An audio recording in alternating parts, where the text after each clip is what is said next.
Welcome to First Unitarian Society of Minneapolis, the birthplace of Congregational Humanism. We carry on that tradition of free thought today, dedicated to promoting a free search for truth, meaning, and justice. Our web address is firstunitarian.org. I'm David Breeden, Senior Minister. Welcome.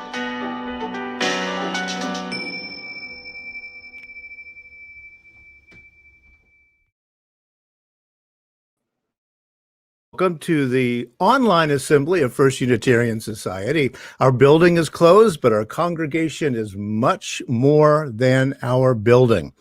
I'm David Breeden. I'm the senior minister. I'm joined today by FUS board member Amanda Harrington, assistant minister Jim Fody, and music director Barb Brooks.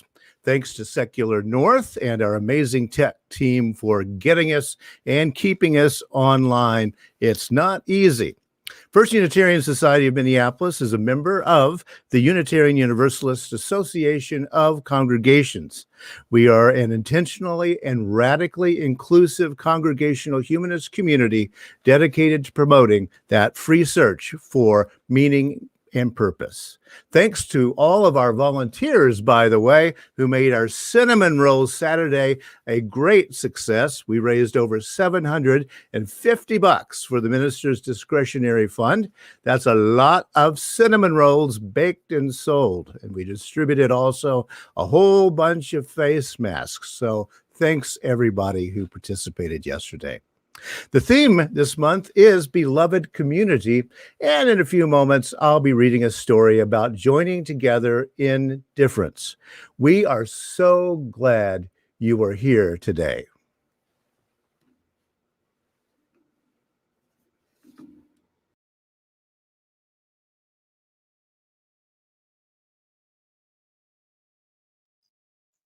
Each week when we gather, we light our chalice and share one of the 7 principles of Unitarian Universalism, or one of the aspirations of our congregation. This week we light the chalice remembering the 6th principle, the goal of world community with peace, liberty, and justice for all. Now for our congregational covenant. Love is the spirit of this place, and service its law. This is our great covenant, to dwell together in peace, to seek the truth in love, and to help one another.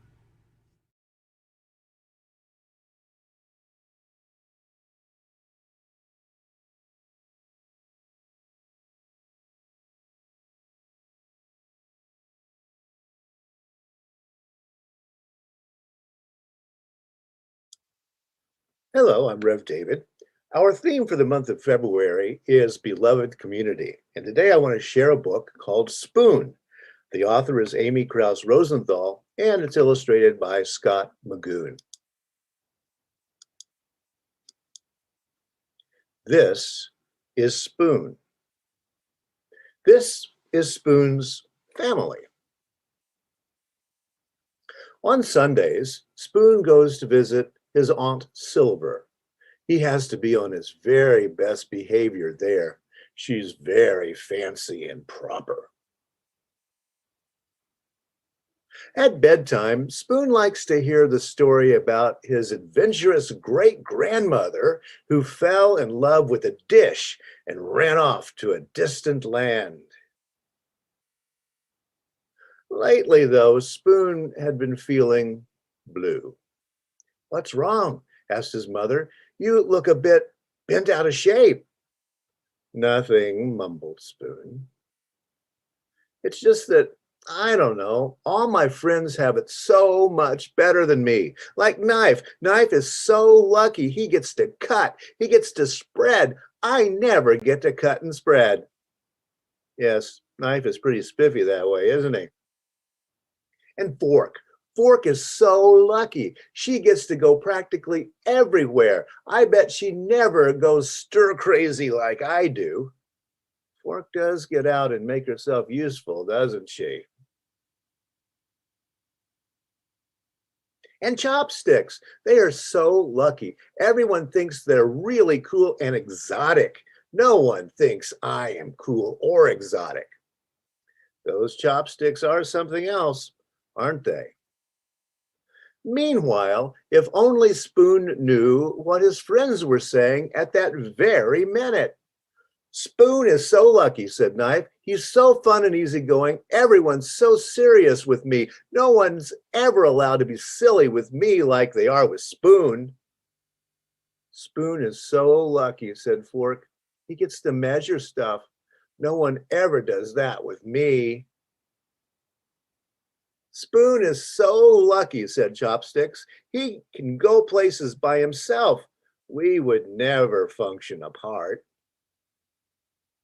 That night, after bedtime stories, Spoon's mom turned off the light, tucked him in, and said, "You know, Spoon, I wonder if you realize just how lucky you are.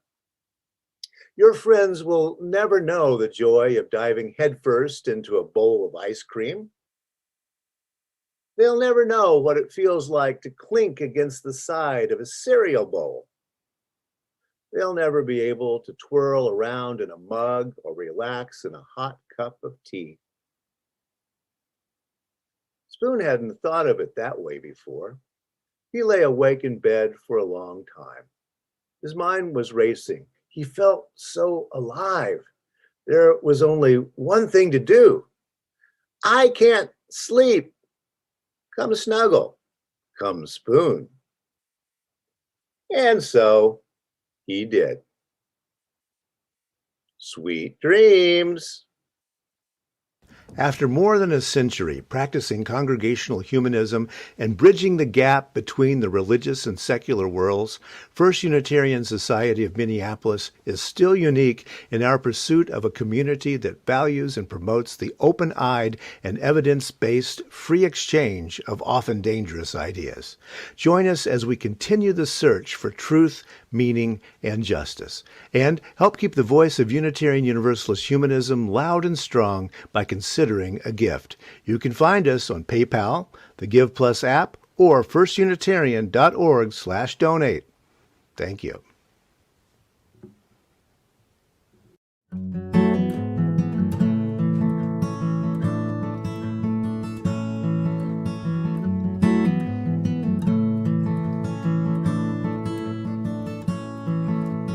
Hurricanes will come,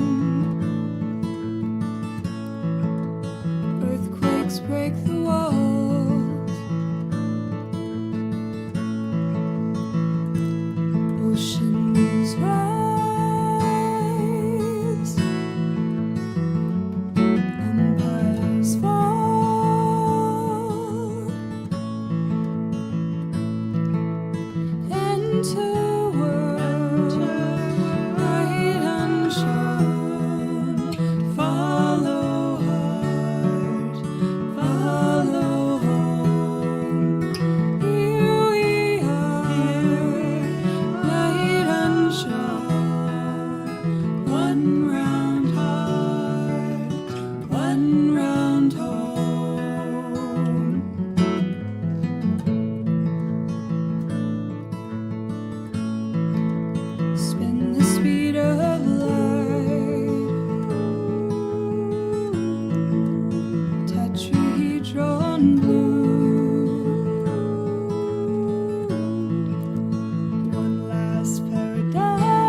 Hi, folks. Bob Adderhold here once more to introduce you to another of this year's Pearson Grant recipients and to say a few words about the Kurt Pearson Social Justice Fund. Mibbs and Perry Pearson created the Pearson Fund in memory of their son, Kurt, who died of AIDS at age 29. The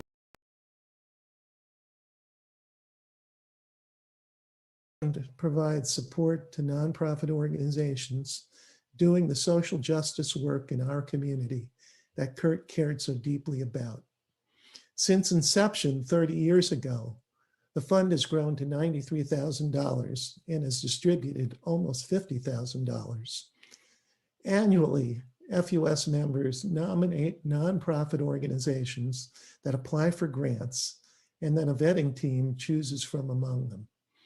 This year, we distributed $4,200 to 5 of the 10 nonprofit applicants.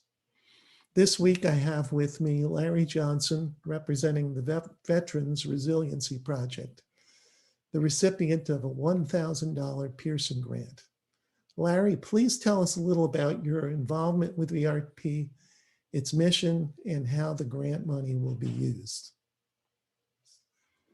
Thank you, Bob. I served as a medic during the war in Vietnam, and I'm proud to be involved with helping Veteran Resilience Project. VRP is a statewide network of EMDR therapists who have signed on, willing to see veterans who are referred to them and provide EMDR trauma therapy, which for most people is, with any kind of trauma, is better than other things that are generally more available. And that's how VRP started, was to make that happen. Elaine Wynn, who's been a EMDR therapist here for many years, had been trying for years with other people to find a way to make this happen. She got a little pilot grant in 2013, and 30 post-911 veterans were seen, and the data, the documented results were 74% no more PTSD symptoms, 100% reporting less in symptoms. It was reported on by Mark Brunswick in the Star Tribune, and the article ended up in the National VA office.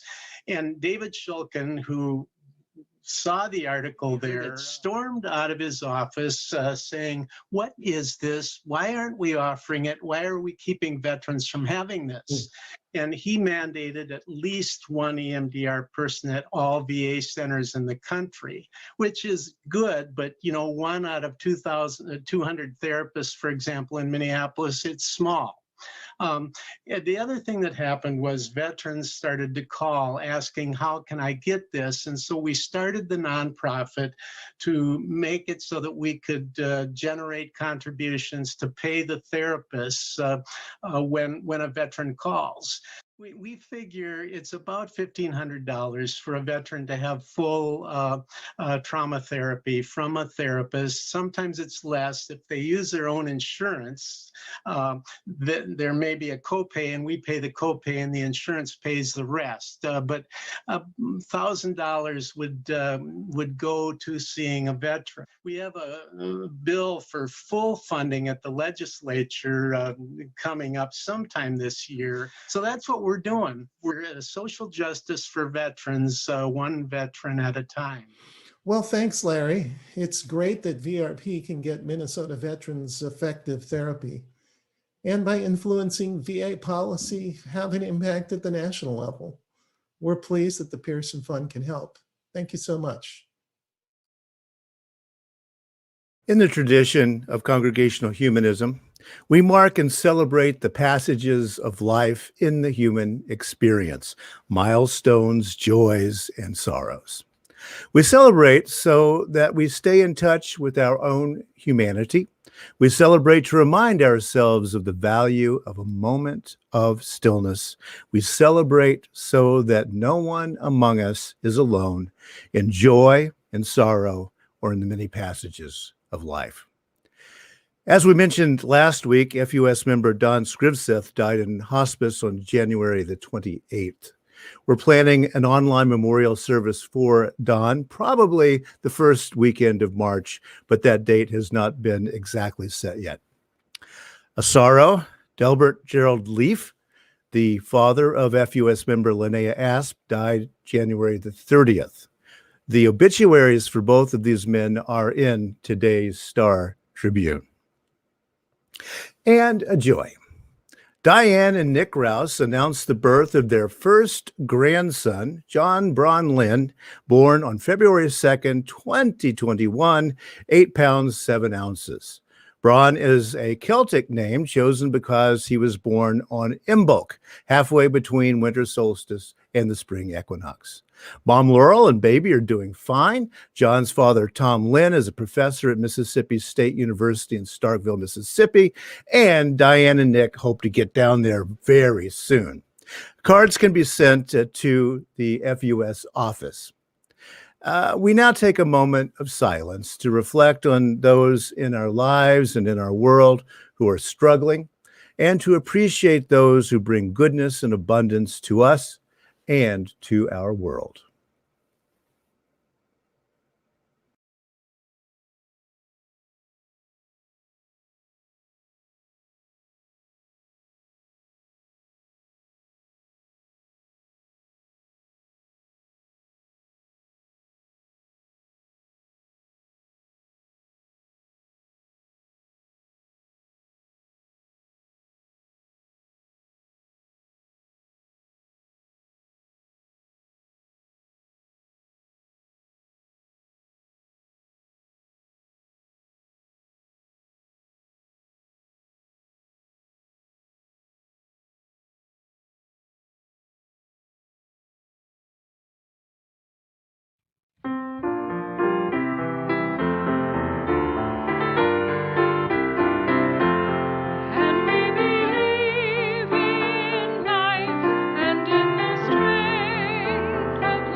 I don't typically give the talk on the first Sunday of the month.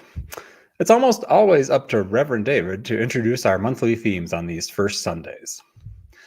The themes are often timeless concepts, things we have some shared definitions of, things like gratitude or imagination.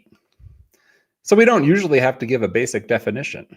And by the time I get around to talking about the theme, I can just dive in. Not so this month, when our theme is Beloved Community. Beloved community is not so much a timeless concept as a modern philosophical creation. It's not something that many of us can quickly explain off the top of our heads. Even as a minister, I discovered that for me, the phrase beloved community evoked more feelings than words. It was something I had experienced more than articulated. So what might we mean by beloved community? What is this idea that can seem so simple at its core and yet so challenging to bring about? Let's look at what some of our wisest thinkers and leaders have to say. The Reverend Dr. Martin Luther King Jr. is the public figure most associated with the idea of beloved community. He didn't originate the term, but he did popularize it, and he spoke about it frequently during his brief but brilliant lifetime. To boil down King's many thoughts and remarks on the concept, the King Center in Atlanta offers a good, concise explanation. King did not see the beloved community as a lofty utopia achieved in the end times. Rather, he saw it, in the King Center's words, as a realistic, achievable goal that could be attained by a critical mass of people committed to and trained in the philosophy and methods of nonviolence. Dr. King's beloved community is a global vision in which all people can share in the wealth of the earth. In the beloved community, poverty, hunger, and homelessness will not be tolerated because international standards of human decency will not allow it. Racism and all forms of discrimination, bigotry, and prejudice will be replaced by an all-inclusive spirit. Love and trust will triumph over fear and hatred. Peace and justice will prevail over war and military conflict. Now, that explanation may in fact sound a little lofty and utopian to those of us living in these less than harmonious times. But Dr. King lived in very turbulent times himself. He was an African American leader speaking out amid the white supremacist violence of the South. He was not sitting at home dreaming and theorizing about beloved community from inside a bubble of comfort. And his message about beloved community was essentially humanist. He wasn't saying that God was going to come down and bring about the beloved community. He believed that human beings acting in ways of nonviolence and love could make it happen if they chose. For King, the love at the core of beloved community was agape love, which he described as understanding, redeeming goodwill for all, an overflowing love which is purely spontaneous, unmotivated, groundless, and creative. King said that agape does not begin by discriminating between worthy and unworthy people. It begins by loving others for their sakes, and makes no distinction between a friend and enemy. It is directed toward both. Agape, he said, is love seeking to preserve and create community. This type of love is consistent with the Unitarian Universalist principles we hear each week at the beginning of our Sunday gatherings. The first UU principle talks about the inherent worth and dignity of each person. There's no distinction between worthy and unworthy people, because, as King said, all are worthy. And our sixth principle, the goal of world community with peace, liberty, and justice for all, aligns well with what King was talking about. To find the true origins of the concept of beloved community, we have to jump back at least a half century from King and take a look at the words of the American philosopher Josiah Royce. Royce, like King, was both a hopeful Christian and an earthbound realist about the challenges and evil goings-on of this world, and both men had great faith for what humanity could achieve. According to the Stanford Encyclopedia of Philosophy, Royce encouraged his fellow human beings to respond to the forces of evil this way: by adopting the attitude of loyalty to goodness and truth, which he saw as real forces in the world and as, quote, the metaphysical opposite of evil. Interestingly, Royce's roadmap to the beloved community focuses less on love and more on loyalty. Dr. Jackie Kegley, writing in the Internet Encyclopedia of Philosophy, describes Royce's beloved community as consisting of all those who would be fully dedicated to the cause of loyalty, truth, and reality itself. Loyalty, truth, and reality itself. Royce died more than 100 years ago, but his priorities seem on point in this moment we are living in, when loyalty to the truth is hardly a given, and a significant percentage of our country does not seem fully dedicated to reality itself. It's also worth noting that Royce drew a distinction between a positive moral loyalty and the more sinister predatory loyalty, as he called it. Indeed, in our own time, we have recently seen the ugly places where unthinking amoral loyalty can lead. So, beloved community can be a vision of global society, and it can be linked to human loyalties. What else might it be? Well, the Reverend Victoria Safford of the White Bear UU Church here in Minnesota describes beloved community as less of a destination than an approach to life and to the world. She writes this: the beloved community is a way of being, spiritually, politically, economically, emotionally, intellectually. Beloved community is an attitude, an orientation of the heart. It's a disciplined understanding of your own relationship to other people, to everyone else on the planet, to every living thing. If you are religious, this is a religious discipline, and it goes by many names. If you are an ethical humanist, it is a deliberate moral stance. It is a daily practice, she says, a spiritual politics that requires inclusivity, nonviolence, and the hard discipline of radical hospitality. It requires love, agape. So in Reverend Safford's view, beloved community is an outlook and a discipline, an outlook and discipline guided by love.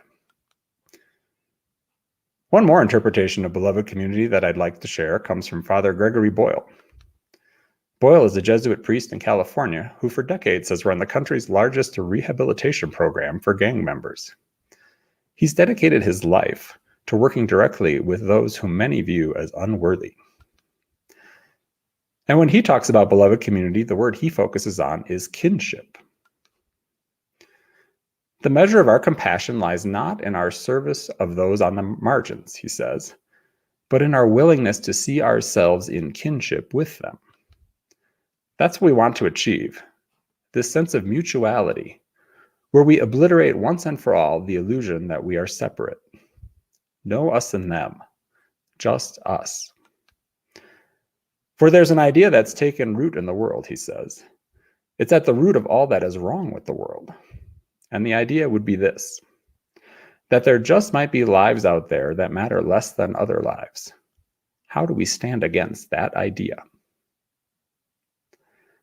So in Boyle's beloved community, there are no outsiders, and humans all have a sense, a feeling of kinship with one another. After reflecting on all these words from these different thinkers as they describe and elaborate on the idea of beloved community, I realized that maybe my initial reaction, that it's a feeling, something experiential, maybe that's part of the picture too. For me, beloved community brings to mind family reunions when I was a kid. Big, sprawling outdoor gatherings on both my mother's and father's sides. While there were significant differences in careers, incomes, politics, and personalities in these families, everyone was worthy of an invitation, and there was a spirit of abundance, of food, laughter, and lots of other kids to play with, even if you didn't know them very well. There was loyalty, kinship, and inclusion. I felt beloved and cared for, and I felt community. Another place I felt like I was part of the beloved community, and I think I've mentioned this before, is at Pride festivals, particularly when I was a younger adult. All manner of difference is part of the pageantry of humanity at a LGBTQ Pride festival. One might feel affirmed by seeing other people like oneself, but even if there's no one exactly like you, it's often clear that the full rainbow of humanity is worthy of attention and inclusion, regardless of who you might be. I used to dread the end of Pride weekend and could feel my guard going back up when I had to re-enter the pigeonholes of the regular world, a world that felt farther short of the ideals of beloved community. And I know I've mentioned before the sense of beloved community that I experienced in the fall of 2019 at the National Symposium of Black Lives of Unitarian Universalism. I was there as a white ally and listener, and even though my experiences were not centered, I felt safe and loved and valued because of the care and hospitality, and because the whole event had an inherently inclusive culture that centered everyone's humanity. As I've heard activists say, what's good for Black people is good for people. And events like the symposium can evoke the beloved community. You perhaps noticed a commonality in these beloved community experiences I've mentioned. They were all temporary events. The ideals of agape love and valuing everyone are actually not that complicated, but they can be very challenging to sustain over time or in permanent institutions. Still, all the thinkers I've cited this morning agree that beloved community is something worth striving for, even if it's work that will extend beyond our lifetimes. This morning, I'm very grateful to be sharing the space of our Sunday talk with FUS member Amanda Harrington, who's going to look at what beloved community might mean for our congregational community. Before I go, I want to leave you with a question I've asked our congregation before. What would it be like if every kind-hearted humanist who came through our doors could find a place here? With our physical doors closed and our online doors open as wide as ever, it's a good time to reflect on our role in creating beloved community. And here's Amanda to tell us more.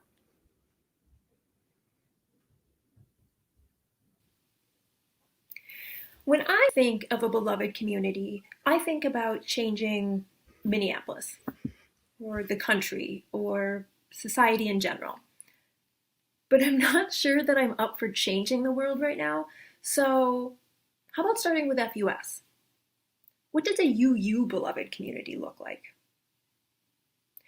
UUA President Reverend Susan Frederick Gray spoke of a beloved community at the 2017 Justice General Assembly. She said that it is a community that practices radically inclusive and compassionate, anti-racist, anti-oppressive, multicultural, multi-generational faith within, and acts powerfully in partnership and solidarity for justice and liberation beyond. That still sounds exhausting.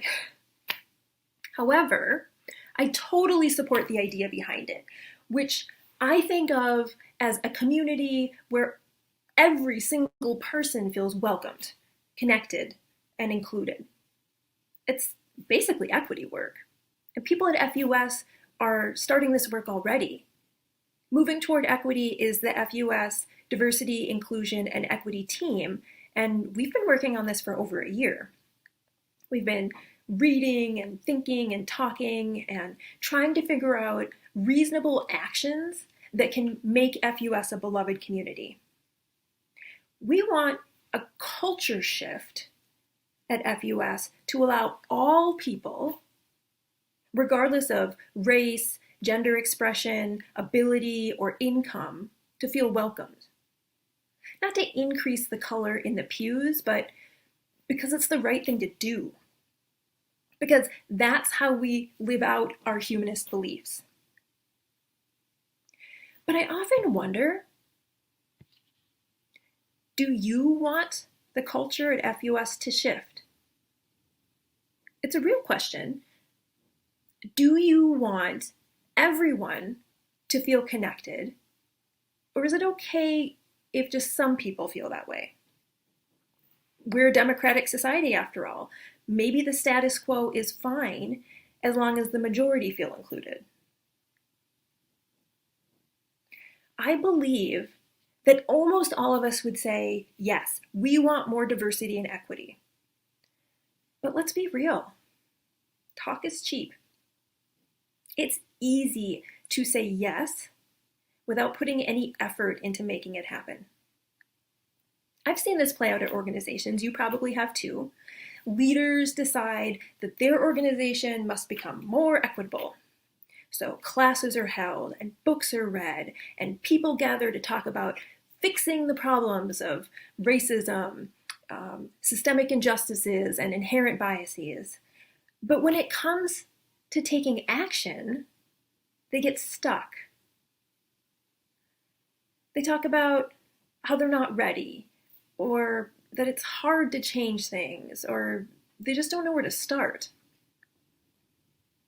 So maybe they read another book, and they talk some more about injustice, but nothing actually changes.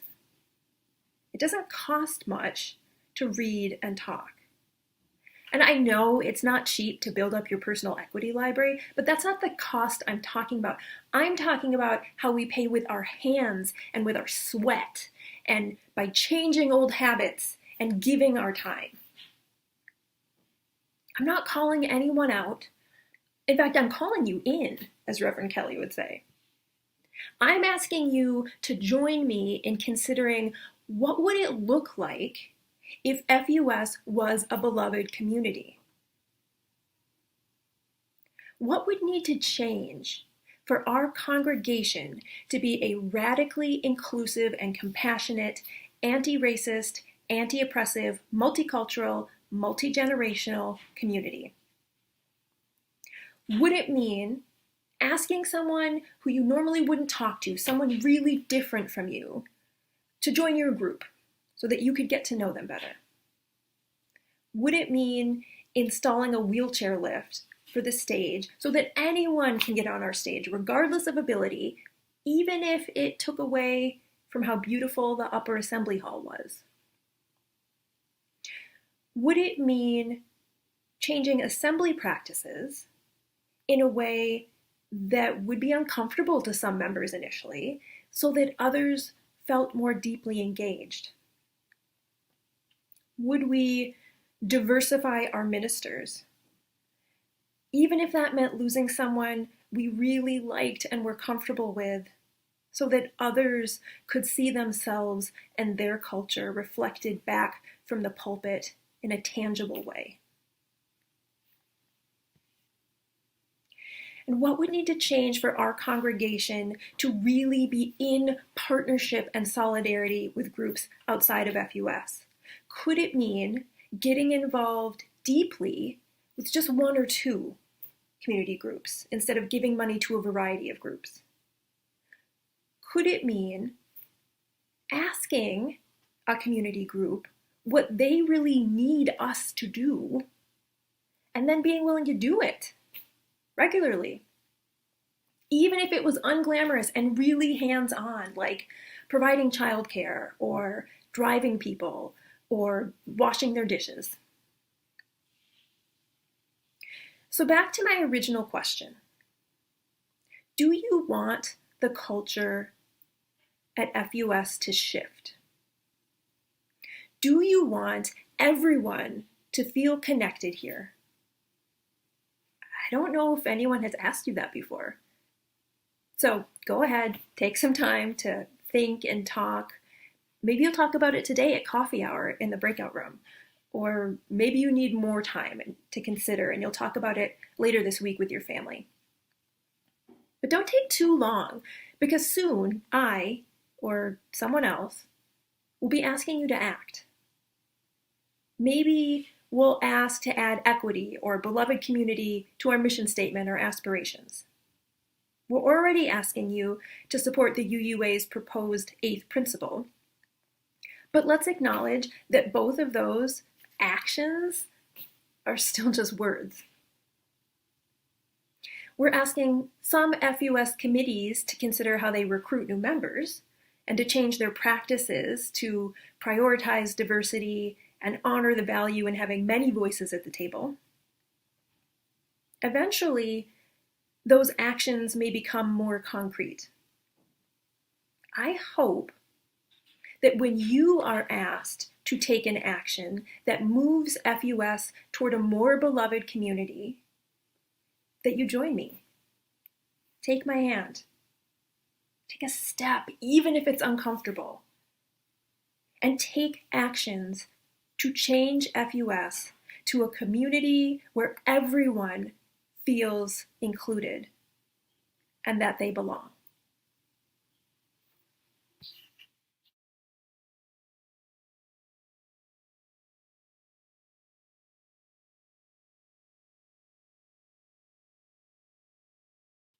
Join me from home in our extinguishing the chalice words. We extinguish this flame, but not the light of truth, the warmth of community, or the fire of commitment. All of these we carry in our hearts and in our minds until we are together again.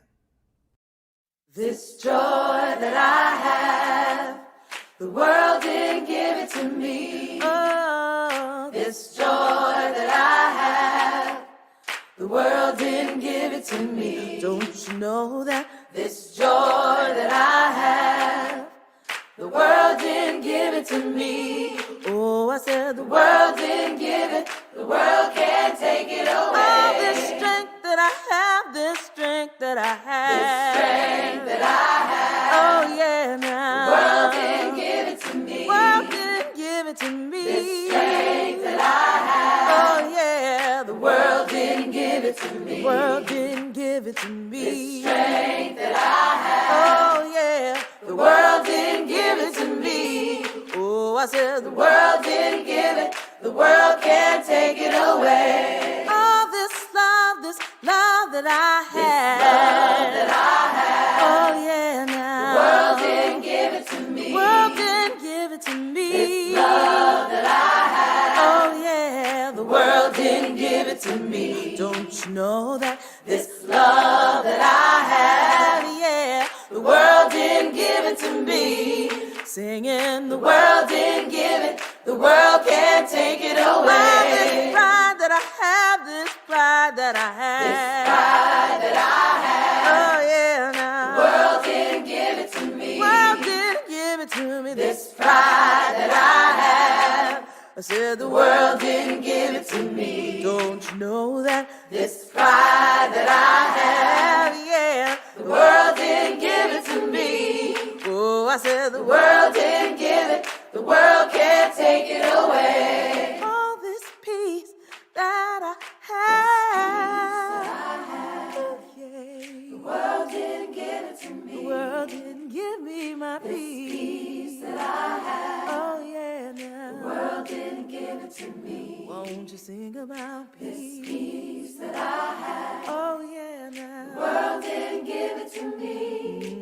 I said the world didn't give it, the world can't take it away. All this joy that I have, this joy that I have, this joy that I have. Oh, yeah, now, the world didn't give it to me. The world didn't give it to me. This joy that I have. I said the world didn't give it to me. Don't you know that this joy that I have, the world didn't give it to me. Oh, I said the world didn't give it, the world can't take it away. The world didn't give it and the world can't take it away. The world didn't give it, the world can't take it away. The world didn't give it and the world can't take it away. The world didn't give it, the world can't take it away. The world didn't give it and the world can't take it away. The world didn't give it, the world can't take it away.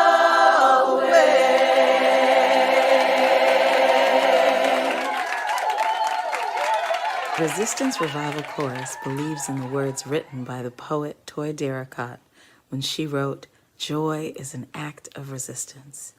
We believe in the words of Mr. Harry Belafonte, who said, "When the movement is strong, the music is strong." We sing to revive the hearts of those who fight for social justice, and we sing together for freedom.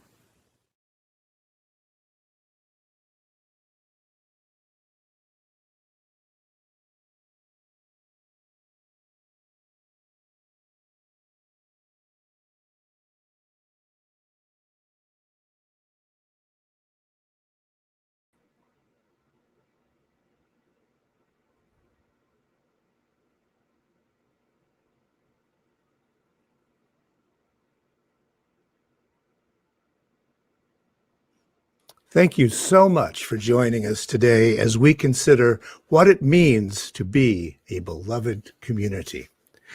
In the words of the abolitionist and transcendentalist Unitarian minister Theodore Parker, be ours a religion which, like sunshine, goes everywhere. Its temple, all space. Its shrine, the good heart. Its creed, all truth. Its ritual, works of love. Its profession of faith, divine living. So may it be.